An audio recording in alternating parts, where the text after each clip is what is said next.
নমস্কার, কেমন আছেন সবাই? আমি প্রতিমা ঘরে বাইরে বাঙালিয়ানার আরেকটি ব্লগে আপনাদের সবাইকে স্বাগত জানাই। আজ আমি আপনাদের সাথে শেয়ার করব ফুলকপির ললিপপ, যেটা আমি আমার শাশুড়ি মার কাছ থেকে শিখেছি। আর এটা খেতে এতটা টেস্টি যে যত বেশি করেই বানাই না কেন নিমিষের মধ্যে শেষ হয়ে যায়। চলুন তাহলে শুরু করা যাক আজকের রেসিপি ফুলকপির ললিপপ। ফুলকপির ললিপপ বানানোর জন্য সবার প্রথম নিয়েছি ফুলকপি, আর ফুলকপিটাকে ললিপপ স্টাইলে কেটে নিচ্ছি। মানে ফুলকপির এক একটা ফুল আমি 2 পিস বা 4 পিস করে কেটে নিচ্ছি। একটু বড় সাইজের হলে 4 পিস করে কেটে নিচ্ছি, নাহলে যেটা মিডিয়াম সাইজ সেটাকে 2 পিস করে কেটে নিচ্ছি। দেখুন সমস্ত ফুলকপি ললিপপ স্টাইলে আমি কেটে নিয়েছি এই রকম ভাবে। এবার কেটে নেওয়া ফুলকপি পরিষ্কার জলে খুব ভালোভাবে ধুয়ে নিচ্ছি। দেখুন আমি পরিষ্কারভাবে ধুয়ে নিয়েছি। এবার এটাকে একটু ভাপিয়ে নিতে হবে। ভাপিয়ে নেওয়ার জন্য আমি একটা কড়াই বসিয়ে দিয়েছি। কড়াইয়ে ফুলকপি দিয়ে দিচ্ছি। ফুলকপি দিয়ে পরিমাণ মতন জল আর নুন দিয়ে হালকা ভাপিয়ে নিচ্ছি। ললিপপ বানানোর সময় যেহেতু তেলে ফ্রাই হবে, তাই ফুলকপি একদম নরম করে এখানে কিন্তু ভাপালে চলবে না। জাস্ট একটুখানি নুন আর জল গরম হয়ে আসবে, ফুলকপির কালারটা চেঞ্জ হবে হালকা, তখনই কিন্তু নামিয়ে নিতে হবে। ফুলকপির সাথে নুন আর জল ভালোভাবে মিক্সড করে নেওয়ার পর কড়াইয়ের ঢাকনাটা লাগিয়ে দিচ্ছি। যতক্ষণে এদিকে হালকাভাবে ফুলকপিটা সেদ্ধ হচ্ছে, ততক্ষণে আমরা ফুলকপির ললিপপের জন্য ব্যাটারটা বানিয়ে নেব।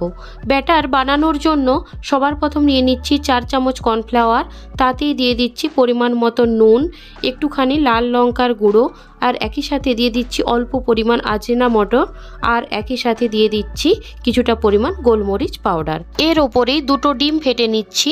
2টো ডিম ফেটে নিয়ে খুব ভালোভাবে মিক্সড করে ব্যাটারটা বানিয়ে নিচ্ছি।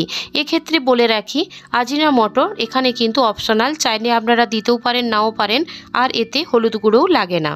এবার সমস্ত কিছু চামচের সাহায্যে খুব ভালোভাবে মিক্সড করে নিচ্ছি। মিক্সড করে নিয়ে এর ঘনত্বটা দেখব।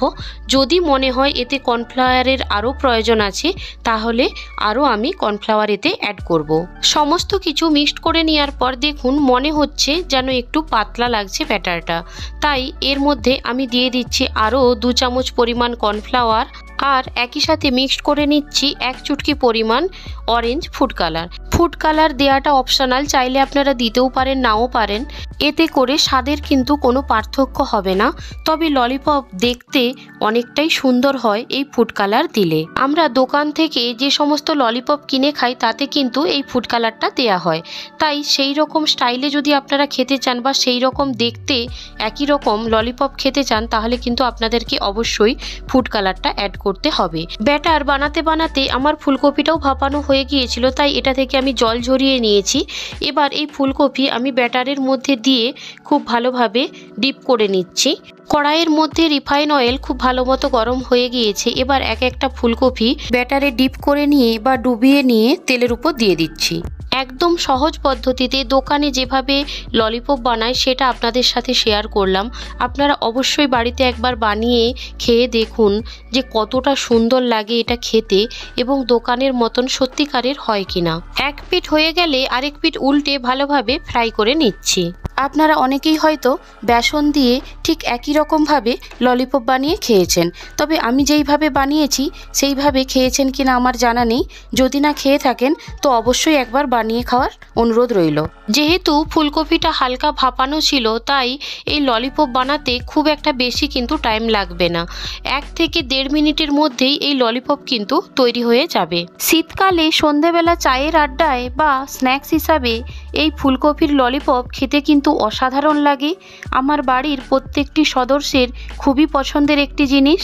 এখন যেহেতু শীতকাল, আর এই শীতকালে বাজারে ফুলকপি প্রচুর পরিমাণে পাওয়া যাচ্ছে, তাই আমার ললিপপ রেসিপিটি ভালো লাগলে আপনারাও একবার বাড়িতে বানিয়ে খেয়ে দেখতে পারেন।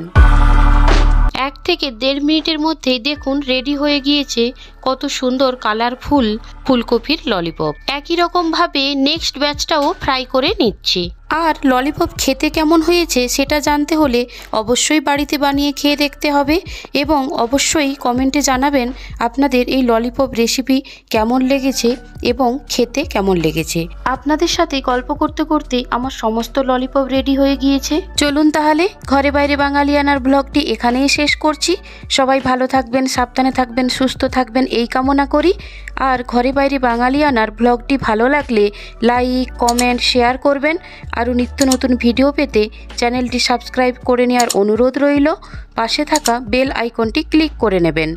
ফিরে আসছি নতুন একটি রেসিপি নিয়ে, নতুন একটি ব্লগে। ভিডিওটি দেখার জন্য সবাইকে অসংখ্য ধন্যবাদ।